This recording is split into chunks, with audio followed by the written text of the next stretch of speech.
আমরা সবচাইতে বড় জাহাজ এবং আমাদের সাথে 8টা ছোট নৌকা একই সাথে পাড়ি দিয়েছিল, একটু আগে পাড়ি দিয়েছিল আমাদের।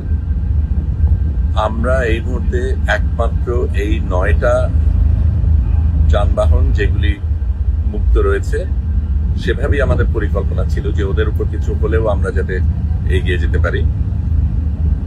আমরা আজকে ফিলিস্তিনি টাইম জোনে এসেছি, এখনো দূরত্ব রয়েছে, তবে আজকে আমরা এই 8টা ছোট নৌকাকে পার হয়ে যাব এবং তারপর থেকে আমাদের এই জাহাজটাই সবচেয়ে আগে থাকবে।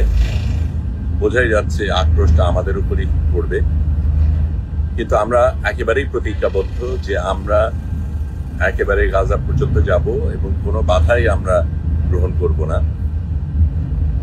এটা বলা প্রয়োজন যে চমক ফজলার যেই নৌকাগুলি ছিল তাদের কিন্তু দায়িত্ব ছিল ত্রাণ নিয়ে যাবার। আমরা কিন্তু ত্রাণের জন্য যাচ্ছি না, ত্রাণ দেওয়ার জন্য যাচ্ছি না। আমরা একটা অবৈধ সিজকে ভাঙবো সেই উদ্দেশ্য নিয়ে যাচ্ছি এবং এখানে এই নৌকাতে অনেক সাংবাদিক রয়েছে। তো আমরা ত্রাণ দেবার অজুহাতে যাচ্ছি তা না, আমরা লড়াই করতে যাচ্ছি, আমরা বৈধতা ধ্বংস করতে যাচ্ছি।